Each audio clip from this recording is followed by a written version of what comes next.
श्री स्वामी समर्थ. आपल्या सर्वांचे माझ्या यूट्यूब चॅनलवर अगदी मनापासून स्वागत. स्वामी महाराजांच्या कृपेने आपल्या सर्वांच्या सर्व इच्छा मनोकामना पूर्ण होत ही स्वामींच्या चरणी प्रार्थना करते आणि आपल्या आजच्या या नवीन व्हिडिओला सुरुवात करते.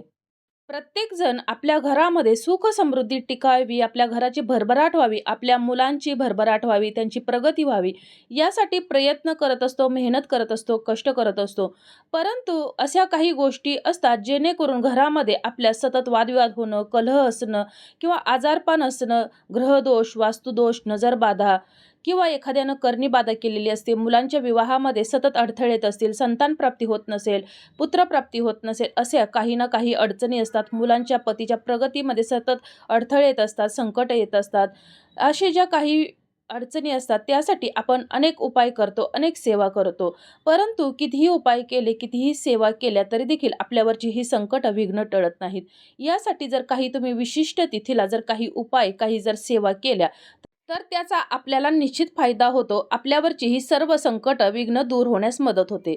असाच आपल्याला उपाय आपल्या कुटुंबासाठी, आपल्या घरासाठी, आपल्या मुलाबाळांसाठी करायचा आहे. तो म्हणजेच 13 फेब्रुवारी 2024 रोजी माघी गणेश जयंती येत आहे. तर त्या दिवशी माघी गणेश जयंती ही गणपती बाप्पांना समर्पित असून यालाच विनायक चतुर्थी असं देखील म्हटलं जातं. आणि हा जो दिवस आहे तर तो दिवस आहे मंगळवार. मंगळवार हा माता लक्ष्मीला समर्पित असल्यामुळं आपण जर या दिवशी जर काही सेवा, काही जर उपाय केले तर गणपती बाप्पांसोबतच माता लक्ष्मीची ही कृपा आपल्यावर राहणार आहे आणि त्या दोघांच्या कृपेने आपल्यावरची विघ्न संकट दूर होण्यास मदत होणार आहे. कारण गणपती बाप्पांना विघ्नहर्ता म्हटलं जातं आणि या विघ्नहर्त्याच्या कृपेने आपल्या घरावरती, मुलावरची, पतीवरची सर्व विघ्न दूर होण्यास मदत होणार आहे. तर आता ही कोणती सेवा आहे, कोणता उपाय आहे हे जाणून घेण्याकरिता व्हिडिओ शेवटपर्यंत पहा. तसेच चॅनलवर जे नवीन आहे त्यांनी चॅनलला सबस्क्राईब करा, जेणेकरून आपले असेच येणारे नवनवीन माहितीमय आणि भक्तिमय व्हिडिओ तुमच्यापर्यंत पोहोचत राहतील. तसेच व्हिडिओ पाहत असताना व्हिडिओला लाईक करायला विसरू नका. 13 फेब्रुवारी 2024 रोजी आपण साजरी करणार आहोत माघी गणेश जयंती. या गणेश जयंतीला विनायकी चतुर्थी किंवा तिलकुंद चतुर्थी असं देखील म्हटलं जातं. आपले हिंदू पौराणिक कथेनुसार गणपती बाप्पाने राक्षसांना मारण्यासाठी 3 वेळा अवतार घेतला होता. पहिला अवतार वैशाख शुक्ल पौर्णिमेला, त्याला पुष्टपती विनायक जयंती असं म्हटलं जातं. तर दुसरा अवतार भाद्रपद शुक्ल चतुर्थी, जी गणेश चतुर्थी म्हणून ओळखली जाते. तर तिसरा अवतार म्हणजेच माघ शुक्ल गणेश जयंती. तर आपण आज जो हा उपाय पाहणार आहोत, तर हा उपाय आईनं आपल्या मुलांसाठी करायचा आहे. मुलांसाठी, आपल्या घरासाठी, आपल्या पतीसाठी, घराच्या भरभराटीसाठी मी ज्या 5 वस्तू सांगणार आहे, तर त्या 5 वस्तू आपल्या घरामध्ये जाळायच्या आहेत. तर आता हा उपाय करत असताना या माघी गणेश जयंतीच्या दिवशी आईनं घरातील सर्व साफसफाई करायची आहे आणि साफसफाई झाल्यानंतर एका तांब्यामध्ये किंवा एका भांड्यामध्ये पाणी घ्यायचं आहे. यामध्ये चिमूटभर हळद टाकायची आहे, खडे मीठ टाकायचं आहे, थोडंसं गोमूत्र टाकायचं आहे आणि एक आंब्याचं पान घ्यायचं आहे आणि या आंब्याच्या पाण्याने संपूर्ण घरामध्ये हे पाणी शिंपडायचं आहे. जेणेकरून आपल्या घरामध्ये जी नकारात्मकता असेल, बाधा असेल किंवा इतर जे दोष असतात, वास्तुदोष असतील, ग्रहदोष असतील, तर ते दूर होण्यासाठी मदत होणार आहे. आता हा जो उपाय आहे तर तो तुम्ही दररोज तुमच्या घरातील साफसफाई झाल्यावरती तुम्ही करू शकता. त्यानंतर देवघरातील देवांची विधिवत पूजा करायची आहे, गणपती बाप्पांची पूजा करायची आहे. या दिवशी आपल्याला गणपती बाप्पांना अभिषेक करायचा आहे. जर मातीची मूर्ती असेल तर अभिषेक करायचा नाही, परंतु ही जर मूर्ती जर धातूची असेल, म्हणजेच पितळेची, चांदीची किंवा इतर तांब्याची कोणतेही धातूची असेल तर अभिषेक अवश्य करायचा आहे. अभिषेक करत असताना तुम्ही मधाने करू शकता, दुधाने करू शकता किंवा पाण्याने केला तरी देखील चालेल. त्यानंतर आपल्याला गणपती बाप्पांची विधिवत पूजा करायची आहे. माता लक्ष्मीची देखील गणपती बाप्पांसमोर सोबत आपल्याला पूजा करायची आहे. गणपती बाप्पांना प्रिय असणाऱ्या सर्व वस्तू आपल्याला त्यांना अर्पण करायच्या आहेत. तुम्ही मग चौरंगावरती करू शकता किंवा तुम्ही देवघरामध्ये जरी त्याची स्थापना केली तरी देखील चालेल. त्याचबरोबर गणपती बाप्पांना आपल्याला मोदक अर्पण करायचे आहेत, दुर्वाच्या जोडा अर्पण करायच्या आहेत, लाल रंगाची फळं अर्पण करायची आहेत, जास्वंदीचं फुल अर्पण करायचं आहे. माता लक्ष्मीची देखील आपल्याला अशाच प्रकारे विधिवत पूजा करायची आहे. त्यानंतर आपल्याला एक वेळा अथर्व शीर्षाचं पठण करायचं आहे. मनापासून गणपती बाप्पांच्या नामाचं जप करायचं आहे. त्यानंतर आपल्या इच्छा मनोकामना पूर्ण करण्यासाठी या विघ्नहर्त्याला प्रार्थना करायची आहे की मी ही जी सेवा करत आहे, हे जो उपाय करत आहे, तर तो माझ्या कुटुंबासाठी, माझ्या परिवारासाठी करत आहे. आणि त्यानंतर तुम्ही जर व्रत करणार असाल तर त्या व्रताचा संकल्प करायचा आहे. त्याचबरोबर गणपती बाप्पांची पूजा होत असताना गणपती बाप्पांना जवळ देशी गाईच्या तुपाचा दिवा अवश्य प्रज्वलित करायचा आहे. हा दिवा प्रज्वलित करत असताना शक्यतो जर तुम्हाला शक्य असेल तर मातीचा किंवा कणकेचा दिवा प्रज्वलित करायचा आहे. या दिव्यामध्ये देशी गाईचं तूप टाकायचं आहे. त्याचबरोबर एक कलाव्याची वात लावायची आहे. कलाव्याची वात नसेल तरी तुम्ही साधी लावली तरी देखील चालेल. त्याचबरोबर यामध्ये 2 भीमसेनी कापराच्या वड्या आणि 2 लवंगा अवश्य टाकायचा आहे.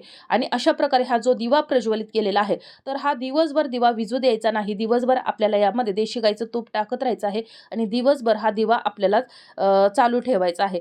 त्यानंतर दिवसभर आपल्याला गणपती बाप्पांचं नामस्मरण करायचं आहे, माता लक्ष्मीचं नामस्मरण करायचं आहे. आपल्या घरावरची सर्व विघ्न, संकट दूर होण्यासाठी यांना प्रार्थना करायची आहे. त्याचबरोबर तुमचं जर जवळपास जर माता लक्ष्मीचे मंदिर असेल तर तिथं जाऊन तुम्हाला माता लक्ष्मीची विधिवत पूजा करायची आहे. गणपती बाप्पांच्या मंदिरामध्ये जाऊन तुम्हाला तिथं पूजा करायची आहे. जर तुमच्या जवळपास इतर जे देवी देवतांचं मंदिर आहे, ज्या ठिकाणी तुम्ही पूजेसाठी जात असाल तर तिथं जाऊन तुम्ही अवश्य दर्शन घ्यायचं आहे. त्याचबरोबर या दिवशी आपल्याला गाईला हिरवा चारा अवश्य खाऊ घालायचा आहे. गोमातेची सेवा करायची आहे. भगवान महादेवांच्या मंदिरामध्ये जाऊन तुम्हाला तिथं देखील सेवा करायची आहे. अभिषेक केला तरी देखील चालेल. अशा प्रकारे दिवसभर आपल्याला ही सेवा करायची आहे, जेणेकरून या विघ्नहर्त्याची माता लक्ष्मीची कृपादृष्टी आपल्यावर राहावी. त्यांच्या कृपेनं आपल्यावरची, आपल्या मुलांवरची, आपल्या पतीवरची सर्व विघ्न दूर व्हावीत, यासाठी आपल्याला ही सेवा दिवसभर करत राहायचं आहे. सेवा करत असताना माता लक्ष्मीचं, गणपती बाप्पांचं नामस्मरण करायला विसरायचं नाही. त्या आपल्या इच्छा मनोकामना पूर्ण करण्यासाठी, आपल्या मुलांची सर्व इच्छा मनोकामना पूर्ण करण्यासाठी आपल्याला प्रार्थना करत राहायचं आहे. त्याचबरोबर गोमातेला आपल्याला चपाती जर खायला घालायला जमत असेल तर चपाती देखील अवश्य खायला घालायची आहे. चपाती खाऊ घालत असताना यावरती आपल्याला मुठभर चण्याची डाळ ठेवायची आहे आणि त्यावर एक गुळाचा खडा आपल्याला या गोमातेला अवश्य खाऊ घालायचा आहे आणि या गोमातेला 11 प्रदक्षिणा मारायच्या आहेत. आपल्या सर्व इच्छा मनोकामना पूर्ण करण्यासाठी या गोमातेला प्रार्थना करायची आहे. आता अशी दिवसभर सेवा झाल्यानंतर तिन्ही सांजेच्या वेळेला आपल्या तुळशीजवळ, ज्याप्रमाणे मी सांगितलं गणपती बाप्पांजवळ दिवा लावायचा आहे, तर तसाच दिवा तुम्हाला या तुळशी मातेजवळ देखील प्रज्वलित करायचा आहे. हा दिवा देखील शक्यतो मातीचा किंवा कणकेचा असावा. तो जर नसेल तर तुम्ही इतर धातूचा लावू शकता. त्याचबरोबर यामध्ये देखील आपल्याला 2 भीमसेनी कापराच्या वड्या, त्याचबरोबर 2 लवंगा टाकायच्या आहेत, देशी गाईचं तूप टाकायचं आहे आणि अशा प्रकारचा दिवा तुम्हाला या तुळशीजवळ प्रज्वलित करायचा आहे. तुमचा जो मुख्य दरवाजा आहे, प्रवेशद्वार आहे, तर तिथं देखील आपल्याला अशाच प्रकारचा दिवा प्रज्वलित करायचा आहे. हा दिवा आपल्या घरामध्ये माता लक्ष्मीला आमंत्रित करण्यासाठी आणि आपल्या घराकडं लक्ष्मी माता आकर्षित व्हावी, यासाठी हा दिवा प्रज्वलित केला जातो. त्यानंतर आपल्याला हा जो उपाय आहे तर तो उपाय करायचा आहे. आता हा उपाय करण्यासाठी आईनंच हा उपाय करायचा आहे. जर आईला जमणार नसेल तर घरातील इतर कोणीही केला तरी देखील चालेल. आईनं म्हणजे घरातील कर्ते स्त्रीनं हा उपाय करायचा आहे. तर आता मी ज्या 5 वस्तू सांगत आहे, तर त्या 5 वस्तू आईनं एका पेपरवर घ्यायच्या आहेत. तर त्यासाठी एक पेपर घ्यायचा आहे, एक प्लेट घ्यायची आहे. या प्लेटमध्ये हा पेपर ठेवायचा आहे आणि त्याच्यामध्ये मी सांगेल तशा त्या 5 वस्तू ठेवायच्या आहेत. सर्वप्रथम आईनं 5 ते 6 भीमसेनी कापराच्या वड्या घ्यायच्या आहेत. जास्तीत जास्त तुम्ही भीमसेनी कापराच्या वड्यांचा वापर करायचा आहे. भीमसेनी कापराची वडी ही आपल्या घरामध्ये नकारात्मकता असते, तर ती शोषून घेण्याचं काम करत असते आणि आपल्या घरामध्ये मंगलमय आणि सुखमय वातावरण ठेवण्याचं काम ही करत असते. सुखशांती टिकून ठेवण्याचं काम हे भीमसेनी कापराचं असतं. त्यामुळे आपल्याला जास्तीत जास्त आणि दररोज शक्यतो आपल्या घरामध्ये भीमसेनी कापूर हा तिन्ही सांजेच्या वेळेला अवश्य जाळावा. कारण तिन्ही सांजेची वेळ ही माता लक्ष्मी आपल्या घरामध्ये आगमन करण्याची वेळ असते आणि या भीमसेनी कापराच्या सुगंधामुळे माता लक्ष्मी आपल्या घराकडे आकर्षित होते आणि त्यासाठीच आपल्याला तिन्ही सांजेच्या वेळेला दररोज आपल्या घरामध्ये भीमसेनी कापूर अवश्य जाळायचा आहे. त्यामध्ये शक्यतो 2 लवंगा टाकल्या तरी देखील चालतील. तर अशा प्रकारे आता आपल्याला ह्या भीमसेनी कापराच्या 5 ते 6 वड्या घ्यायच्या आहेत. त्यानंतर आता मी ज्या 5 वस्तू सांगत आहे तर त्या 5 वस्तू घ्यायच्या आहेत.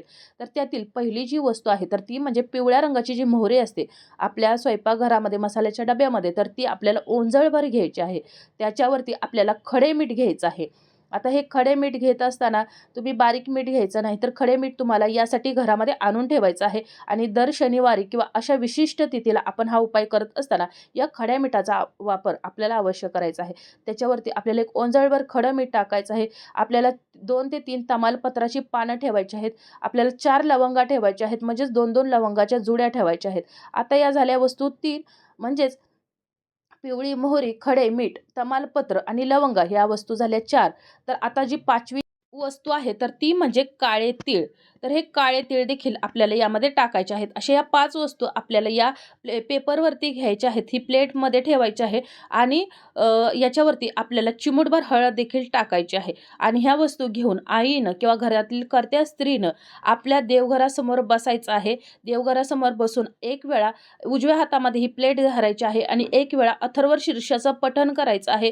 त्यानंतर फलश्रुती म्हणायची आहे. ओम श्री गणेशाय नमःचा 108 वेळा जप करायचा आहे. माता लक्ष्मीचं नामस्मरण करायचं आहे.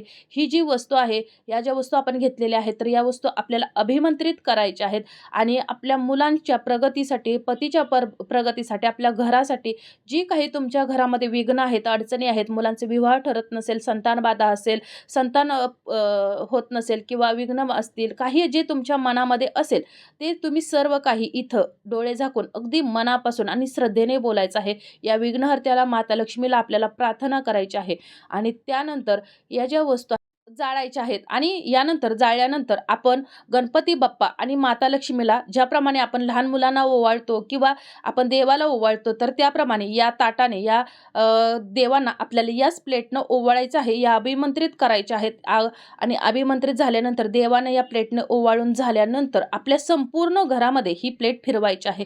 जेणेकरून आपल्या घरावरती कोणतंही कितीही मोठं संकट असू द्या, कितीही कठीण संकट असू द्या, कितीही कोणी मोठी करणी बाधा केली असू द्या किंवा घरामध्ये जर सतत आजारपण असेल तर ते देखील किंवा एखाद्याच्या विवाहामध्ये सतत अडथळे येत असतील तरी देखील हा उपाय अत्यंत प्रभावशाली उपाय आहे. अगदी साधा सोपा उपाय आहे, परंतु अत्यंत प्रभावी आहे आणि हा उपाय करत असताना अगदी मनापासून आणि श्रद्धेने करायचा आहे. हे करत असताना आपल्या मनामध्ये ज्या काही इच्छा असतील, मनोकामना असतील, तर ते बोलत बोलत संपूर्ण घरामध्ये आपल्याला हे फिरवायचं आहे. याचा आपल्याला घरामध्ये जास्तीत जास्त धूर होईल याचा बघायचा आहे. जास्तीत जास्त धूर आपल्याला याचा करायचा आहे आणि हे सर्व करत असताना आपल्याला गणपती बाप्पांना, माता लक्ष्मीला प्रार्थना करत राहायची आहे. मनातल्या मनात कोणतीही सेवा करत असताना त्याचा मनातल्या मनात आपल्याला जप करत राहायचं आहे आणि अशा प्रकारे हे आपल्या घरामध्ये फिरवायचं आहे. मग तुम्ही घरातील अगदी टॉयलेट बाथरूम असेल तर तिथं देखील जिथून आपल्या घरामध्ये नकारात्मकता पसरते तर त्या ठिकाणी आपल्याला हे फिरवायचं आहे. त्यानंतर आपल्याला आई नसेल किंवा जर आई नसेल तर घरातील कोणत्याही व्यक्तीने चालेल, कारण हा जो उपाय आहे तर हा उपाय आपल्या घरासाठी, आपल्या मुलांसाठी, भरभराटीसाठी, प्रगतीसाठी आहे. आपल्या घरामध्ये सुख समृद्धी टिकून राहावी, लक्ष्मी मातेचा वरदहस्त आपल्या कुटुंबावर राहावा, लक्ष्मी मातेच्या कृपेने आपल्या घरावरची सर्व संकट विघ्न दूर व्हावीत, या विघ्नहर्त्याची कृपा आपल्या कुटुंबावर राहावी, यासाठी हा उपाय आपण करत आहोत. त्यामुळं हा उपाय झाल्यानंतर हे जे प्लेट आहे, हे जे ताट आहे, तर हे आपल्या घराचा जो मुख्य प्रवेशद्वार आहे तर त्या दरवाजाच्या मागच्या बाजूला आपल्या घरामध्येच ठेवून द्यायचं आहे आणि त्यानंतर हे संपूर्ण भिजल्यानंतर मग तुम्ही रात्री किंवा दुसऱ्या दिवशी हे जे प्लेटमधील जे साहित्य आहे तर ते तुम्ही वाहत्या पाण्यामध्ये सोडून देऊ शकता किंवा तुम्ही घरापासून दूर अंतरावरती एखाद्या मातीच्या खड्ड्यामध्ये जरी टाकून दिलं तरी देखील चालेल किंवा तुम्ही बाहेर त्याची विल्हेवाट कुठेही लावली तरी देखील चालेल. तर असा हा अगदी साधा सोपा परंतु अत्यंत प्रभावी असा उपाय आहे आणि या ज्या सर्व वस्तू ज्या आपण घेतलेल्या आहेत तर या सर्व वस्तू आपल्या घरामध्ये जी नकारात्मकता पसरलेली असेल, घरामध्ये जी निगेटिव्हिटी पसरलेली असेल किंवा एखाद्याची बाधा असेल, आजारपण असेल, दोष असतील, तर ते दोष दूर करण्यासाठी या वस्तूंचा वापर केला जातो. आणि म्हणूनच कोणत्याही विशिष्ट तिथीला जर तुम्ही ही जी सेवा आहे, हा जो उपाय आहे, तर तो तुम्ही केला तर तुम्हाला याचा निश्चित फायदा होणार आहे. परंतु हा मी सांगितल्याप्रमाणे उपाय करत असताना अगदी मनापासून आणि श्रद्धेने करायचा आहे, तरच त्याचं तुम्हाला निश्चित फळ प्राप्त होणार आहे. त्याचबरोबर तुम्ही हा उपाय संकष्टीला करू शकता किंवा तुम्ही एकादशीला करू शकता, अमावस्येला करू शकता, पौर्णिमेला करू शकता. त्याचबरोबर तुम्ही दर शनिवारी देखील करू शकता. असं नाही की फक्त मागी गणेश जयंतीलाच करायचे आहे. तर काही विशिष्ट तिथींना आपल्याला हा उपाय आपल्या घरामध्ये करत राहायचा आहे. हा उपाय आपल्या घराच्या सुख समृद्धीसाठी, भरभराटीसाठी आहे. तर अशा प्रकारे आपल्याची ही माहिती, आजचा हा व्हिडिओ तुम्हाला कसा वाटला कमेंट करून जरूर कळवा.